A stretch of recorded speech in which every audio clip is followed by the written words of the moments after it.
Alors nous allons parler d'exploration radiologique du rachis lombaire et de ses pathologies.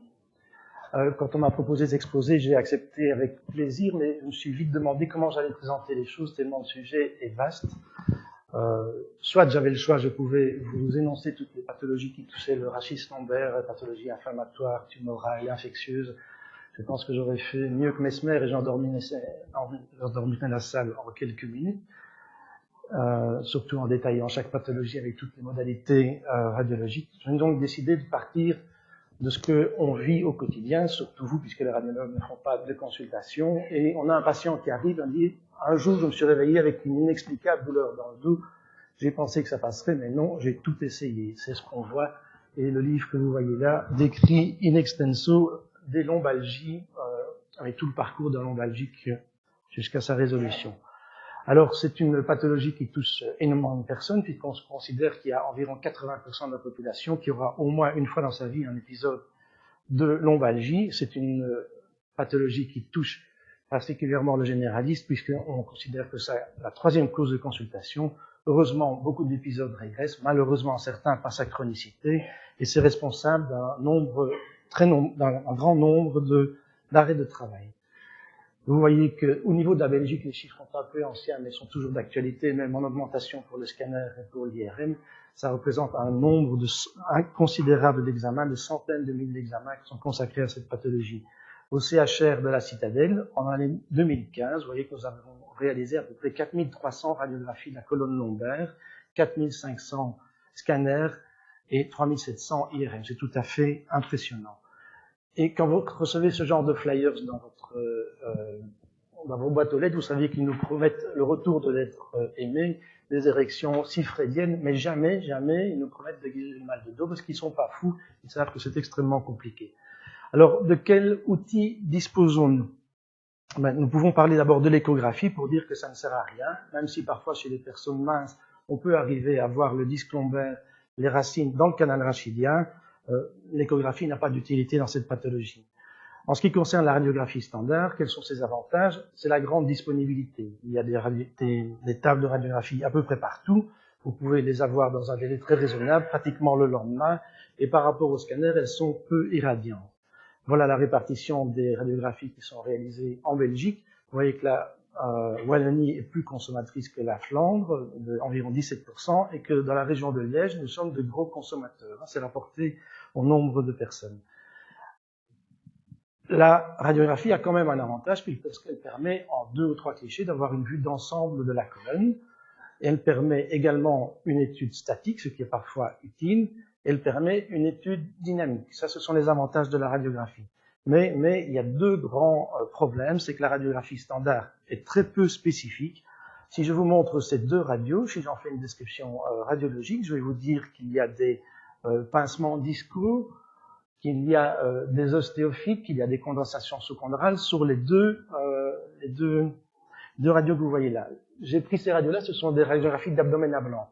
Les patients ne venaient pas du tout pour une exploration de la colonne lombaire. Le premier venait pour un suivi de volvulus sigmoïdien. Donc vous voyez que la pathologie n'est pas toujours en relation avec l'image. Si je regarde ces 2 radios-là, si j'ai un homme de 47 ans et une femme de 30 ans, vous aurez à peu près la même description radiologique. Tous les 2 sont lombalgiques et il n'y aura pas de détermination de la cause. L'autre gros problème de la radiographie standard, c'est qu'elle est très peu sensible. Regardez par exemple ici, vous avez une dicite. La description radiologique, presque dans 99% des cas, sera une diminution de hauteur du disque intervertébral sans pouvoir dire ce qui est mieux visible au scanner, qui a une dicite, et l'IRM examen de choix pour le montrer. Ici, nous avons une érosion d'un pédicule, c'est ce qu'on appelle une vertèbre borgne. Il y a ici une métastase qui est en train de ronger le pédicule. Ce genre de lésion est rare, et pour des petites lésions moins faciles à voir, qu'on voit parfaitement au scanner, elles passeront inaperçues en radiographie. Donc la radiographie peut donner une image rassurante alors que la pathologie reste présente. La deuxième technique dont nous disposons est le scanner. Voilà la répartition. Vous voyez que nous sommes aussi plus consommateurs en Wallonie qu'en Flandre. Quels sont les avantages du scanner? La disponibilité, il y en a à peu près partout. Là aussi, les rendez-vous sont on peut obtenir facilement un rendez-vous. Il a une très bonne résolution spatiale, on est inframillimétrique, donc on peut voir à peu près toutes les lésions. et on peut faire une bonne analyse des structures osseuses et calcifiées. Par contre, au niveau de la différenciation tissulaire, nous avons un problème. Si on peut voir une fenêtre osseuse et une fenêtre tissu mou, le scanner ne fait qu'analyser la densité. Les Français appellent le scanner le tomodensitomètre, ce qui est une dénomination exacte.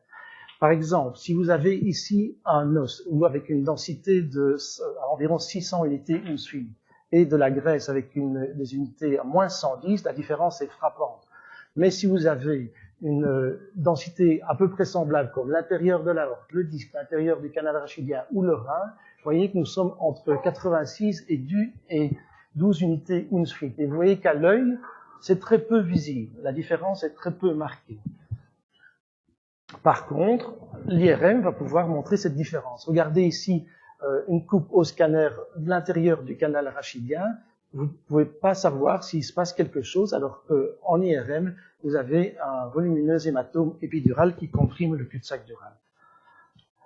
Il y a encore d'autres limitations du scanner, c'est le rapport signal-bris. Quand vous avez un morphotype aussi peu favorable que celui-là, il est difficile de faire la part des choses entre le contenu du canal rachidien et le disque. Vous voyez ici que la limitation est très peu marquée et que le canal rachidien, le disque et les muscles paravertébraux sont à peu près de la même densité. Une autre limitation, c'est ce qu'on appelle le FOV, le field of view, donc le champ de vue. Le scanner se centre sur une toute petite partie du corps. Mais ça peut cacher des choses. Vous voyez ici, l'image précédente, on peut dire que c'est normal. Par contre, tout autour, il y a un volumineux abcès des deux psoas et une destruction vertébrale. Même exemple, ici vous voyez un rachis lombaire normal. En fait, il y a un anévrisme de l'aorte abdominale d'environ 6 cm. Autre problème du scanner, c'est qu'il peut provoquer, c'est que quand il y a des prothèses discales, et les neurochirurgiens en mettent de plus en plus souvent, ça va donner des artefacts importants qui empêchent de lire correctement le scanner. On ne sait plus dire ce qui se passe à ce niveau. Un désavantage encore du scanner, c'est l'irradiation, mais là je voudrais quand même remettre l'église au milieu du village. C'est vrai que le scanner irradie, mais ça reste tout à fait raisonnable. De plus en plus, les scanners font de gros progrès. Voilà ici ce qu'on appelle le P25 et P75 de l'irradiation. Donc si vous êtes contenu dans ce box, vous pouvez considérer que vous avez une bonne pratique radiologique d'un point de vue de l'irradiation. Voilà ce que nous avons à la Citadelle. Nous avons présenté un article à Vienne en 2015 avec le docteur Temache et on a montré qu'on avait 89% de nos examens qui étaient en dessous du P25 national et que nos scanners étaient très peu irradiants. Par ailleurs, il faut bien comparer les risques. Il est beaucoup plus intéressant d'arrêter de fumer que d'avoir peur d'un examen de médecine irradiant. L'IRM, c'est la technique de choix. Malheureusement, vous savez, la disponibilité est exécrable. Vous savez que les délais d'attente sont de l'ordre de 6 à 8 semaines, ce qui est tout à fait inacceptable quand on a une lombalgie importante. Ça ne va pas s'arranger puisque Maggie de Bloch avait promis de donner 12 IRM de plus pour la Belgique, mais elle a supprimé 16 IRM illégales, donc 2 dans notre région. Donc ça fait pour la Belgique en 2016 moins 4 IRM. Donc les délais ne vont pas s'améliorer. Nous verrons comment il est possible d'espérer un futur un peu meilleur. Par contre, l'IRM donne une différenciation tissulaire excellente et on va pouvoir faire la part des choses entre les différents tissus. Vous voyez ici que c'est pratiquement anatomique. Voilà l'image du scanner. L'intérieur du cul-de-sac dural n'est pas visible. Ici, vous voyez parfaitement les racines et vous voyez également la dure mère. C'est encore plus frappant en coupe sagittale, puisque là, on voit les ligaments longitudinaux postérieurs, antérieurs. On voit le cône terminal, ce qui n'est pas visible au scanner. On voit les racines, on voit la dure mère, on voit même l'hydratation du disque. Cette hydratation du disque est importante parce que ça permet de voir quelle est la dégénérescence discale. Voilà un disque normal, bien hydraté. Voilà un disque qui est affaissé, complètement desséché, avec une absence de signal en hyper-T2. Ça permet également de voir s'il y a un problème inflammatoire, ce qui n'est pas visible au scanner. Ce sont la classification nodique. Vous avez un hyposignal en T1, un hypersignal en T2, ce qui est supposé être hypervasculaire et inflammatoire et réputé douloureux. Ceci n'est pas visible au scanner. Ça permet de bien voir la discite, nous avons vu l'exemple tout à l'heure. Ça permet, pour mieux le voir quand on fait une injection de gadolinium, puisqu'on va voir toute l'inflammation ou l'infection dans les tissus. Ça permet de voir des pathologies inflammatoires qui ne sont pas visibles sur les radios standards ou bien plus tard, et très peu visibles sur le scanner. On voit ici dans la spondylarthrite ankylosante ce qu'on appelle le romanus inflammatoire. C'est très peu visible sur les autres techniques. Ça permet, dans des pathologies comme des fractures tassement chez les personnes âgées, ici il est bien difficile de savoir quelle est la vertèbre qui est responsable des douleurs, alors qu'à l'IRM, avec une pondération STIR, on peut dire que c'est celle-ci et celle-ci, où il y a un hypersignal, qui sont responsables de l'inflammation. Et si une vertébropathie est envisagée, parce que ça donne des problèmes très importants, on peut diriger le geste vers ces vertèbres. Ça permet bien entendu de voir le cône terminal, de découvrir parfois des pathologies où il y a un important œdème du cône terminal, parce qu'il y a ici une malformation artério-veineuse, une fistule artério-veineuse. Et ça permet enfin de faire une séquence myélographique qui est l'équivalent de ce qu'on faisait précédemment de façon invasive et qui vous montre bien la compression de la racine. Vous avez ici un débord discal que vous retrouvez ici et on voit la compression de la racine L5 par la séquence pseudo-myélographique. L'IRM a bien sûr des contre-indications, vous les connaissez. De plus en plus, on met des pacemakers et des valves qui sont compatibles. Les neurostimulateurs peuvent parfois y aller aussi. Donc, il y a des améliorations. Je suppose que dans quelques années, il n'y en aura plus beaucoup. L'obésité majeure reste un problème puisqu'on n'arrive pas à entrer le patient dans la machine. Et la claustrophobie n'est pas négligeable non plus. Les implants ne sont pas une contre-indication. Ils donnent parfois même moins d'artefacts en IRM qu'au scanner. Il reste deux autres techniques dont je ne parlerai pas, malheureusement, parce qu'elles sont extrêmement importantes et très, très performantes. C'est le SPECT-CT qui permet de mettre en corrélation la pathologie, enfin, les anomalies fonctionnelles avec les anomalies morphologiques. Et nous n'avons pas le temps d'en parler maintenant. Je voudrais avoir quelques points d'attention. La demande d'examen. Vous savez qu'il y a des obligations légales. Je sais qu'au début, ça a un peu fait de remous, que les prescripteurs n'étaient pas contents d'avoir de nouveau un formulaire de plus. Pourtant, c'est utile de pouvoir nous dire ce qu'il faut chercher. Vous avez ici une rubrique où les informations cliniques sont demandées. Malheureusement, trop souvent, je ne vais pas dire que c'est la moitié du temps, mais trop souvent, nous avons des informations fragmentaires, voire quasiment inexistantes. Certains font des efforts mais sont illisibles, d'autres sont gentils mais moins efficaces. Alors, si vous faites une prescription parfaite, alors on sait exactement ce qu'il faut chercher, ça nous aide beaucoup et ça aide le patient. Le niveau est également important puisqu'il faut essayer de déterminer quelle est la racine qui est atteinte, particulièrement quand on demande des infiltrations. Vous voyez que nous faisons environ 1276 infiltrations d'homo-sacré sur l'année 2015, je vous rassure, dans des conditions plus favorables que celle-là. Et il est important, parfois, quand on fait ces infiltrations, d'avoir une radiographie standard pour déterminer, surtout au niveau de la colonne lombaire, s'il y a une lombalisation, une sacralisation. Je vous rappelle cette vieille blague, on disait que Johnny Hallyday avait sorti son dernier disque, L5S1. Alors, vous voyez, dans les anomalies transitionnelles, il y en a quand même 39% des cas, et c'est très important. Ceci, c'est la grande odalisque de Ingres. Pour avoir un dos comme ça, on a calculé qu'il fallait avoir 3 vertèbres lombaires de plus. C'est alors, le côté, c'est important. Et alors, là, les erreurs sont fréquentes tant du côté du radiologue qui décrit une hernie à droite alors qu'elle était à gauche, que du prescripteur qui, dans l'agitation, écrit regardez à droite alors que c'est à gauche. Donc, il faut vraiment faire attention. Le compte-rendu, ça c'est un point extrêmement important parce que si on dit sur cette image-là qu'il y a une hernie discale, le patient aura une hernie discale toute sa vie. Il va traîner cette description. Je pense qu'il est plus favorable de décrire des débords discaux en indiquant s'ils sont postérolatéral, droit, gauche, foraminal, mais parler plutôt de débords discales venant au contact d'une racine et au clinicien à juger s'il s'agit de vraiment si c'est la pathologie qui l'intéresse. On a fait une revue de littérature sur 33 articles avec plus de 3000 patients asymptomatiques, et on voit que chez les patients, même très jeunes, 37% des patients avec des anomalies discales. Donc il faut faire attention à ce qu'on dit, et ces anomalies discales vont en augmentant avec l'âge, et c'est une c'est normal, c'est une partie du vieillissement, il ne faut pas le décrire comme une pathologie. Regardez cet examen où on voit ici, on peut le dire, une hernie discale foraminale L3-4 droite. Le patient vient pour des lombosciatalgies L5 gauche.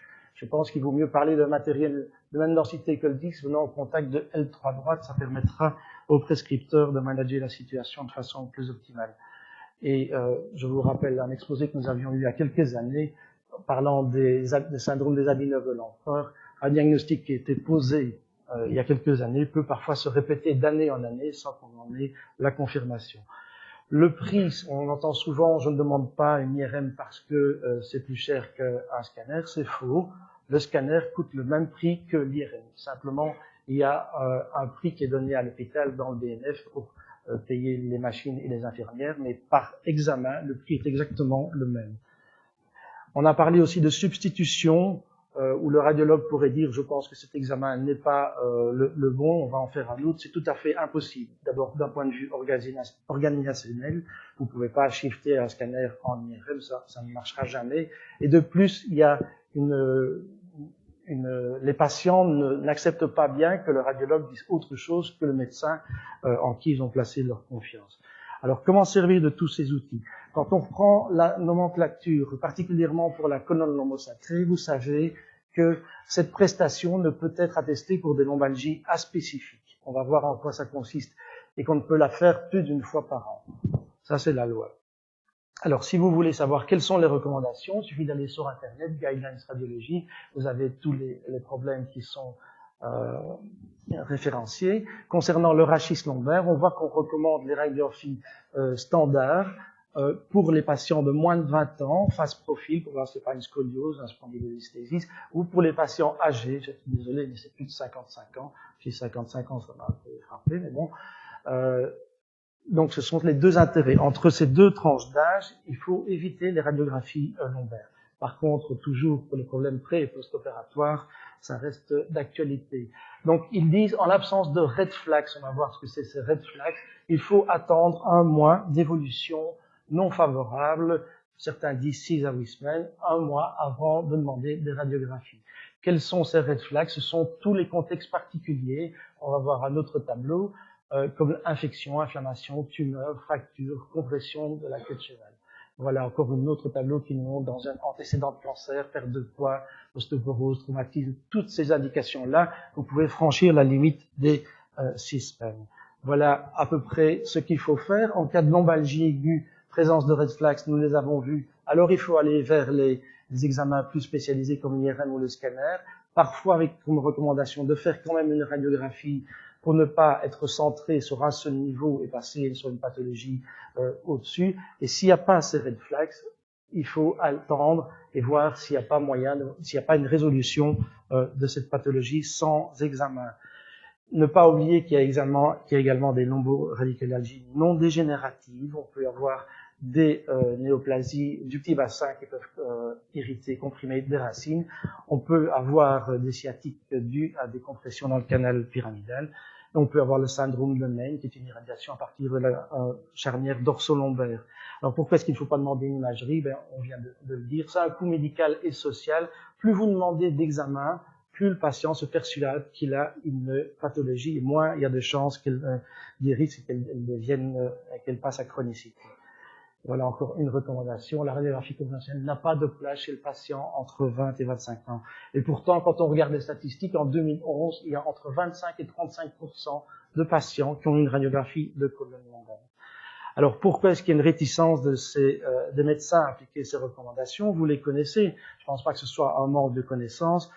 Parfois, on peut ne pas être d'accord avec ces recommandations, ça se discute. Parfois, ce n'est pas applicable. Parfois, on le fait par habitude ou par absence de motivation. Mais surtout, je pense qu'il y a une grosse pression de la part du patient qui est bien plus satisfait si, au sortir de la consultation, vous lui avez prescrit un médicament et un examen, qui pensera que vous vous occupez bien de lui, même si, in fine, ça, une fois que vous aurez ces examens, on n'aura pas la solution, les examens n'auront pas donné la solution, mais la satisfaction du patient sera augmentée plutôt que si on garde une attitude conservatrice.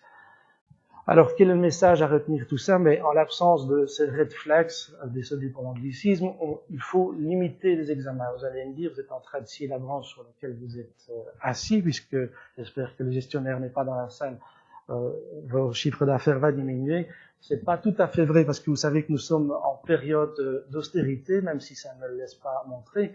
Et Madame Debloc, que nous avons vu samedi à la réunion de la Société belge de radiologie, nous a dit qu'il faut rester budgétairement neutre. Budgétairement neutre, ça veut dire que vous n'aurez pas un franc de plus.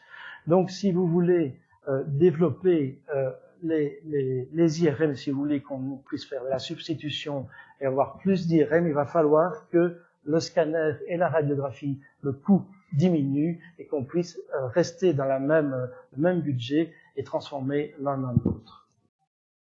Je vous rappelle que toutes ces recommandations se retrouvent maintenant dans un magazine qui est envoyé par la poste et qu'on peut retrouver sur Internet, qui est Focus Imaging. Vous avez ici tout ce que je viens de dire en format papier ou Internet. Et je vous remercie de votre attention.